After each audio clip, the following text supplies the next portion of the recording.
Good morning all of you. स्वागत है आपका आज की इस ऑनलाइन क्लास में। मैं Ghanshyam Dhuliya, Gurugram teachers training college 5 बेलम श्री विजयनगर के इस यूट्यूब चैनल में आपका स्वागत करता हूँ। आज हम जेंडर विद्यालय एवं समाज इसके अंतर्गत आज का जो हमारा टॉपिक रहेगा वह है महिला शिक्षा को प्रभावित करने वाले सामाजिक कारक। तो इससे पूर्व वीडियो में हमने महिला साक्षरता दर क्या रही थी 2011 की जनगणना के अनुसार, इसके अलावा महिला शिक्षा को प्रभावित करने वाले जो पारिवारिक कारक हैं उनके बारे में हमने जानकारी प्राप्त कर ली थी। पारिवारिक कारकों में जैसा कि अभिभावकों की सोच, संयुक्त परिवार प्रणाली, परिवार की आर्थिक स्थिति, परिवार का आकार, परिवार का दृष्टिकोण और परिवार की जागरूकता, परिवार में स्त्रियों के अंदर जागरूकता, परिवार के धार्मिक मूल्य, परिवार के परंपरागत मूल्य और परिवार के सांस्कृतिक जो मूल्य हैं वह महिला शिक्षा को प्रभावित करते हैं। अतः इन सब कारकों का प्रभाव महिला शिक्षा पर पड़ता है। इसी श्रृंखला में नेक्स्ट जो अपनी हेडिंग है वह है महिला शिक्षा को प्रभावित करने में सामाजिक कारक कौन कौन से हैं। तो जैसा कि स्त्री शिक्षा को प्रभावित करने वाले कारकों में सामाजिक कारकों की भी महत्वपूर्ण भूमिका होती है, क्योंकि मनुष्य एक सामाजिक प्राणी है, समाज में रहता है। सामाजिकरण की प्रक्रिया के द्वारा उसमें सामाजिक गुण विकसित किए जाते हैं और जो व्यक्ति है वह सीख जाता है कि परिवार में या समाज के साथ उसे किस तरह का व्यवहार करना है। तो जो परिवार है वो बालक की प्रथम पाठशाला होती है। परिवार में रहकर ही व्यक्ति दया, प्रेम, सहयोग, सहिष्णुता के गुण सीखता है और समाज के अंदर उसमें त्याग, बलिदान की भावनाएं, त्याग और बलिदान की भावनाएं उसके अंदर प्रबल होती हैं और व्यक्ति सीख जाता है कि उसे किस प्रकार सामाजिक नियमों और परंपराओं का पालन करना चाहिए, क्योंकि प्रत्येक समाज के अपने अपने नियम, रीति रिवाज, परंपराएं, सामाजिक मूल्य होते हैं। इन मूल्यों में भिन्नता पाई जाती है। गांव के मूल्य नगरों के मूल्य से भिन्न होंगे, पूर्वी समाज के मूल्य पश्चिम समाज के मूल्यों से भिन्न होंगे। इसी प्रकार हिंदू समाज के मूल्य और प्रतिमान मुस्लिम समाज के मूल्यों और प्रतिमानों से भिन्न होंगे। अतः प्रत्येक समाज के अपने अपने नियम, प्रतिमान, रीति रिवाज, परंपराएं प्रचलित रहती हैं। उसी के अनुरूप ही समाज में व्यक्ति व्यवहार करना सीख जाते हैं। व्यक्ति और समाज दोनों ही एक दूसरे के पूरक हैं, एक सिक्के के दो पहलू हैं, क्योंकि जहाँ व्यक्ति व्यक्ति ने मिलकर समाज का निर्माण किया, वहीं समाज ने व्यक्ति को संस्कृति से परिचित करवाया। तो इस प्रकार व्यक्ति समाज के अंदर रहकर परंपराओं का पालन करना सीख जाता है। लेकिन जिस समाज के अंदर स्वस्थ परंपराओं का पालन किया जाता हो वह समाज आगे बढ़ सकता है। अर्थात जिस समाज की परंपराएं स्वस्थ हों, आज रूढ़िवादी धारणाओं से मुक्त हो, पूर्वग्रह की धारणाओं से मुक्त हो, ऐसा समाज प्रगति करता है। और जिस समाज के अंदर परंपरागत मूल्यों का समावेश हो, अर्थात जिस समाज में रूढ़िवादी प्रवृत्तियाँ पाई जाती हों या फिर पूर्वाग्रह से प्रचलित धारणाओं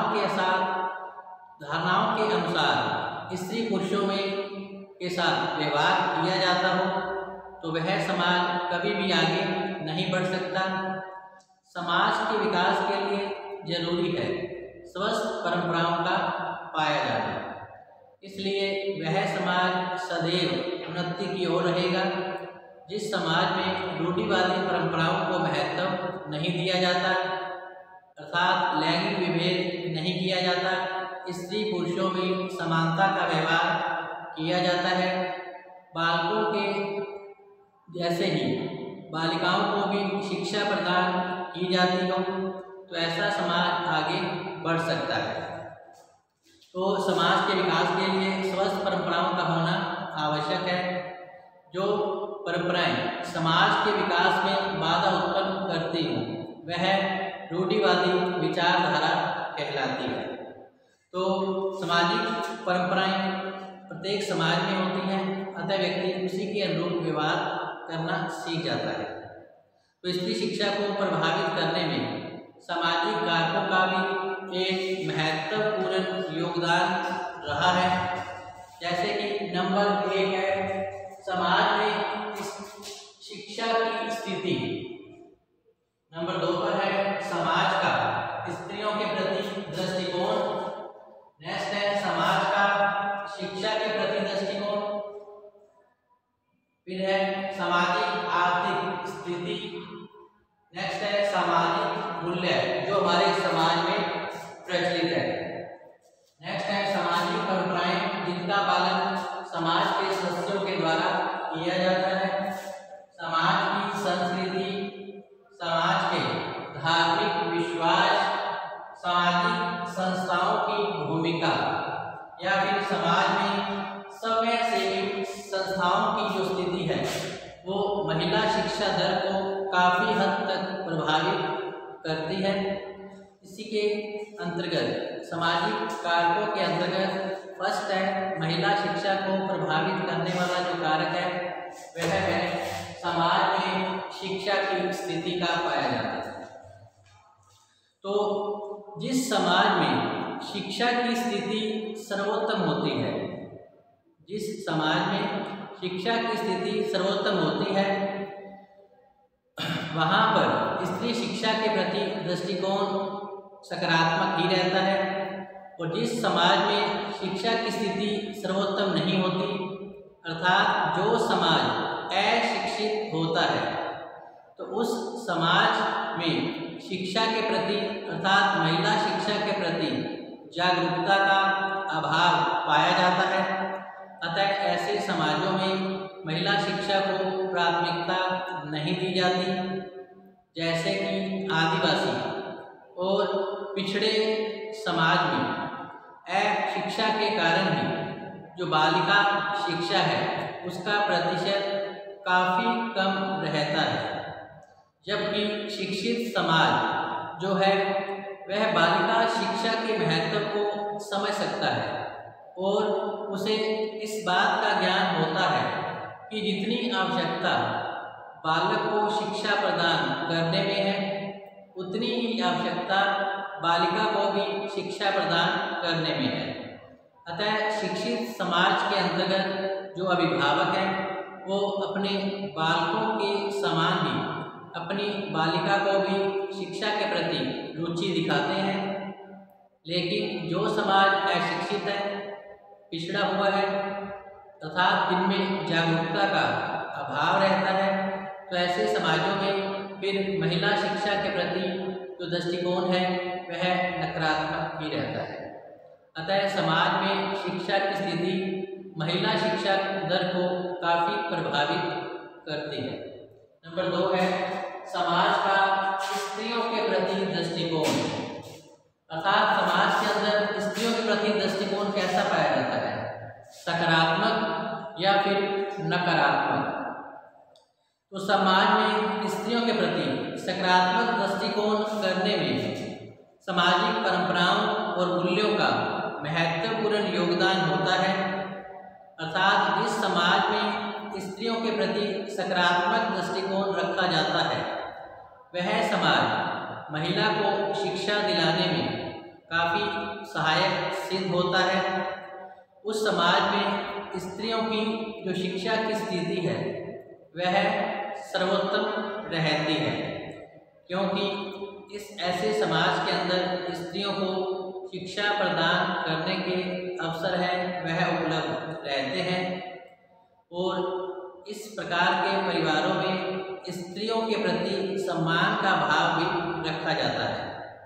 इसके विपरीत जिस समाज के अंदर स्त्रियों के प्रति नकारात्मक दृष्टिकोण रखा जाता है और पुरुष की तुलना में उसे निम्न समझ लिया जाता है, तो ऐसे परिवारों में स्त्री को शिक्षा प्राप्त करने के अवसर उपलब्ध नहीं हो पाते हैं, अतः वह पुरुषों की तुलना में पिछड़ जाती हैं तथा इनका जो जीवन है घर की चार दीवारी में कैद होकर रह जाता है और पूरा दिन घर गृहस्थी संभालना, बच्चों को संभालना या अतिथि सत्कार में ही पूरा समय उनका बीत जाता है। अतः जागरूकता के अभाव में जो स्त्री है वो शिक्षा प्राप्त नहीं कर पाती और यही कारण है कि वह अपने अधिकारों के प्रति उसमें जो जागरूकता है वो नहीं आ पाती। इसी प्रकार नेक्स्ट है समाज का शिक्षा के प्रति दृष्टिकोण किस प्रकार का है। यह काफ़ी हद तक प्रभावित करता है महिला शिक्षा को। तो समाज में शिक्षा के प्रति सकारात्मक दृष्टिकोण रखने पर ही जो शिक्षा की स्थिति है वो स्त्री और पुरुष दोनों के लिए ही समान रूप से होती है। अतः समाज का दृष्टिकोण यही रहता है कि प्रत्येक स्त्री और पुरुष को शिक्षा प्राप्त हो, क्योंकि जब दोनों ही शिक्षित होंगे तभी समाज आगे बढ़ सकता है। अर्थात समाज का जो शिक्षा के प्रति दृष्टिकोण है वह एक समान है, चाहे वो स्त्री हो या फिर पुरुष हो। उच्च शिक्षा के लिए भी समाज में स्त्रियों को प्रोत्साहित किया जाता है। तो समाज यही चाहता है कि स्त्रियां भी पढ़ लिख कर आगे बढ़ें। समाज का प्रत्येक व्यक्ति जानता है कि स्त्री शिक्षा के विकास के माध्यम से ही समाज का विकास संभव होता है और इसके लिए समाज के विकास में स्त्रियों का सहयोग भी लिया जा सकता है। इस स्थिति में स्त्रियों का सर्वांगीण विकास संभव रहता है। इसके विपरीत जो अशिक्षित समाज होते हैं उसमें स्त्री शिक्षा की जो स्थिति है वो नगण्य ही रहती है, क्योंकि अशिक्षित जो समाज है शिक्षा के महत्व को समझ नहीं पाते और वहाँ शिक्षा का प्रतिशत कम देखने को मिलता है। तो अशिक्षित समाजों के अंतर्गत जो महिलाएं हैं उनको शिक्षा प्राप्त करने के अवसर बहुत ही कम प्राप्त होते हैं। अतः समाज का शिक्षा के प्रति दृष्टिकोण भी महिला शिक्षा को काफ़ी हद तक प्रभावित करता है।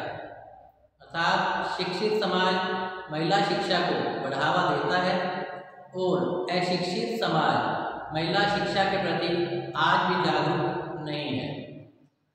नेक्स्ट है सामाजिक आर्थिक स्थिति का पाया जाना। सामाजिक आर्थिक स्थिति का पाया जाना तो समाज की सामाजिक और आर्थिक स्थिति भी महिला शिक्षा को प्रभावित करती है। तो जिस समाज में नागरिकों की आर्थिक स्थिति उच्च होती है, जिन समाजों में नागरिकों की आर्थिक स्थिति उच्च होती है और समाज को आर्थिक विकास के पूर्ण अवसर प्राप्त होते हैं, उस समाज में शिक्षा की स्थिति भी सर्वोच्च होती है, क्योंकि समाज का जो विकास है वो स्त्री शिक्षा के द्वारा ही संभव है। तो जब समाज में स्त्री पुरुष का समान सहयोग होता है तब समाज की आर्थिक स्थिति भी उच्च ही रहती है। इस प्रकार सामाजिक आर्थिक जो स्थिति है वो प्रत्यक्ष रूप से स्त्री शिक्षा को प्रभावित करती है, जबकि निम्न सामाजिक आर्थिक स्थिति वाले जो परिवार हैं वह महिला शिक्षा के प्रति जागरूक नहीं होते हैं। अतः यहाँ जो महिलाएं हैं उन्हें शिक्षा प्राप्त करने के अवसर कम मिलते हैं। अर्थात निर्धन परिवारों की जो स्त्रियां हैं उन्हें शिक्षा प्राप्त करने के अवसर कम उपलब्ध हो पाते हैं, जबकि जिनकी आर्थिक और सामाजिक स्थिति जिन परिवारों की अच्छी होती है वह परिवार अपने बालकों के साथ साथ अपनी बालिका की शिक्षा के प्रति भी जागरूक होते हैं। अतः दोनों को ही समान रूप से शिक्षा प्रदान करते हैं। नेक्स्ट है सामाजिक मूल्य। सामाजिक मूल्य तो सामाजिक मूल्य भी महिला शिक्षा को प्रभावित करते हैं। सामाजिक मूल्यों द्वारा जो है स्त्री शिक्षा को प्रत्यक्ष रूप से प्रभावित किया जाता है। उस समाज में स्त्री की शिक्षा की स्थिति है वो सर्वोत्तम होती है जिस समाज के अंतर्गत आदर्शवादी मूल्यों को, नैतिकता को और मानवता को महत्व प्रदान किया जाता है। नैतिकता और मानवता की स्थिति में समाज में किसी भी बालक बालिका के साथ किसी भी तरह का कोई भेदभाव नहीं किया जाता है। अर्थात जिस समाज के मूल्य आदर्श होते हैं, जिस समाज में नैतिकता पाई जाती है, मानवता देखने को मिलती है, तो ऐसे समाज के अंदर लैंगिक विभेद नहीं किया जाता। अर्थात स्त्री और पुरुष दोनों को ही समान रूप से आगे बढ़ने, शिक्षा प्राप्त करने के अवसर हैं प्रदान किए जाते हैं और बालक बालिका में भी किसी भी तरह का कोई भेदभाव नहीं किया जाता। इसके परिणाम स्वरूप स्त्री शिक्षा में समानता रहती है। लेकिन जिस समाज में नैतिकता, मानवता या फिर सामाजिक मूल्यों का अभाव पाया जाता है वह समाज लैंगिक विभेद को बढ़ावा देता है। बालिका शिक्षा के प्रति उसका दृष्टिकोण भी नकारात्मक रहता है और इस प्रकार ऐसे समाजों में जो स्त्रियां हैं या बालिकाएं हैं उन्हें शिक्षा प्राप्त करने के अवसर भी उपलब्ध नहीं हो पाते हैं। अतः सामाजिक मूल्य भी स्त्री शिक्षा को प्रभावित करने में अपनी मुख्य भूमिका निभा सकते हैं। नेक्स्ट है सामाजिक परंपराएं। प्रत्येक समाज की रीति रिवाज, परंपराएं, मान्यताएं, रूढ़ियां होती हैं। उसी के अनुरूप भी समाज के सदस्य व्यवहार करते हैं। लेकिन जिस समाज के अंदर रूढ़िवादी परंपराओं को महत्व दिया जाता है या फिर पूर्वाग्रह की अवधारणा के चलते बालक बालिका के साथ व्यवहार किया जाता हो, तो उस समाज में स्त्रियों की जो स्थिति है वह शोचनीय ही रहती है तथा शिक्षा का स्तर भी निम्न हो जाता है। तो ऐसे समाज में शिक्षा का कोई महत्व नहीं होता। अर्थात जो समाज परंपरावादी होते हैं, रूढ़ियों प्रथाओं को महत्व दिया जाता है, तो ऐसे समाजों में स्त्री शिक्षा पर ध्यान बहुत कम दिया जाता है और ऐसी स्थिति में स्त्रियों की स्थिति निम्न स्तर की हो जाती है। लेकिन जिस समाज के अंदर स्वस्थ परंपराओं का समावेश होता है, अर्थात रूढ़िवादी धारणाओं को महत्व नहीं दिया जाता, पूर्वाग्रह की धारणाओं पर ध्यान नहीं दिया जाता, तो ऐसे समाजों या परिवार के अंदर स्त्री शिक्षा को प्राथमिकता दी जाती है और स्त्रियों के साथ समानता का व्यवहार होता है।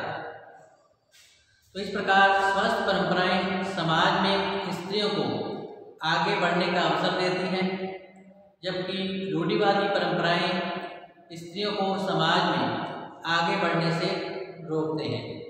इसलिए सामाजिक परंपराएं भी स्त्री शिक्षा को प्रभावित करती हैं। नेक्स्ट है सामाजिक संस्कृति। नेक्स्ट है हमारे समाज की संस्कृति। तो हमारे समाज की संस्कृति भी महिला शिक्षा को प्रभावित करती है। अर्थात जिस समाज की संस्कृति उदारवादी है, नैतिक मूल्यों पर आधारित है और उस समाज में सर्व भवन्तु सुखिनः, अर्थात सभी सुखी रहें, सबको आगे बढ़ने के समान अवसर उपलब्ध रहें। इस तरह की भावना जिस समाज में पाई जाती है तो उस समाज में लैंगिक विभेद नहीं किया जाता, अर्थात स्त्री पुरुष में कोई भेदभाव नहीं होता।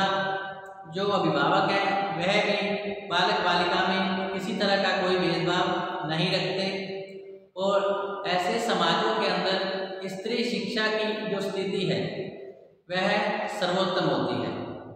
स्त्रियों को पुरुषों के समान अधिकार प्रदान किए जाते हैं, परंतु जिस समाज की संस्कृति संकीर्ण विचारों की हो, अर्थात छोटी सोच रखने वाली हो, महिलाओं को जिस समाज में दबाकर रखा जाता हो, उसे शिक्षा से वंचित किया जाता हो, तो ऐसे समाजों में स्त्रियों की जो स्थिति है वह निम्न हो जाती है, शैक्षिक दृष्टि से वह पिछड़ जाती है और इसके कारण समाज का विकास भी अवरुद्ध होता है।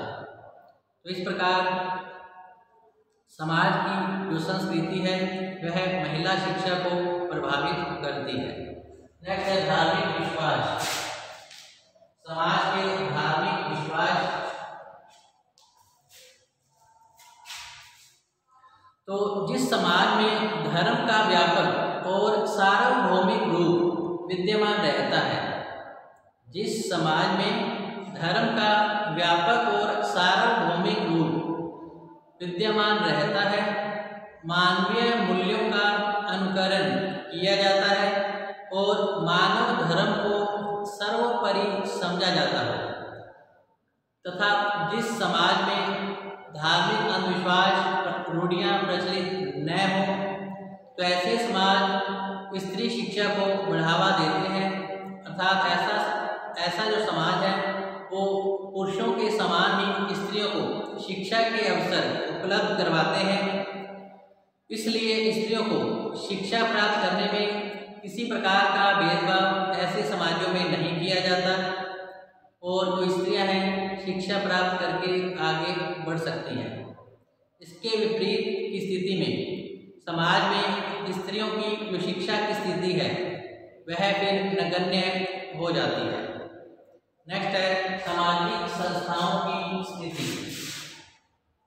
सामाजिक संस्थाओं की स्थिति, तो सामाजिक संस्थाओं की स्थिति भी महिला शिक्षा दर को काफी प्रभावित करती है। उस समाज में स्त्री शिक्षा की स्थिति सर्वोत्तम रहती है जिस समाज में सामाजिक जो संस्थाएं हैं शिक्षा के क्षेत्र में अच्छे ढंग से कार्य करती हों। उस समाज में बालक बालिकाओं के 100% नामांकन के लिए ये संस्थाएं प्रयासरत रहती हैं और स्त्री शिक्षा के प्रति अभिभावकों को ये संस्थाएं जागरूक करती रहती हैं। इसके साथ साथ सामाजिक संस्थाएं विद्यालयों को आर्थिक सहयोग भी प्रदान करती हैं।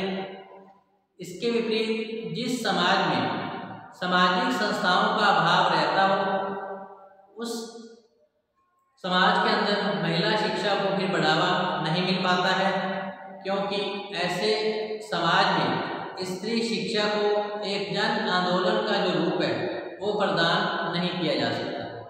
अतः सामाजिक संस्थाओं की स्थिति भी समाज में महिला शिक्षा को प्रभावित करती है। लास्ट है समाज में समय सेवी संस्थाओं की स्थिति। तो समाज में समय सेवी संस्थाओं की स्थिति भी महिला शिक्षा दर को प्रभावित करती है, अर्थात समाज में समय सेवी संस्थाएं सक्रिय रूप से कार्य करती रहती हैं और इन संस्थाओं द्वारा स्त्री शिक्षा पर विशेष जोर दिया जाता है। ये संस्थाएं समाज के अंदर दलित और पिछड़े वर्ग में स्त्री शिक्षा की व्यवस्था करती हैं। इस आधार पर जो समाज है उसमें स्त्री शिक्षा की स्थिति सर्वोत्तम रहती है। इसके विपरीत जिस समाज में समय सेवी संस्थाएं सक्रिय रूप से कार्य नहीं करती हैं तो ऐसे समाजों में स्त्री शिक्षा का जो स्तर है वह फिर निम्न हो जाता है। तो इस प्रकार सामाजिक संस्थाएं और समय सेवी जो संस्थाएं हैं वह महिला शिक्षा दर को काफ़ी प्रभावित करती हैं।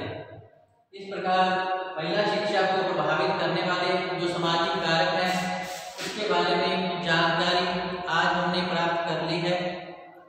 इसके साथ ही सामाजिक कारक यही समाप्त होते हैं। कल के वीडियो में हम फिर से हाजिर होंगे। महिला शिक्षा को प्रभावित करने वाले शैक्षिक कारण क्या हैं इसके बारे में जानकारी प्राप्त करेंगे। तब तक आप घर पे रहें, सुरक्षित रहें, पढ़ते रहें। इसके साथ ही धन्यवाद।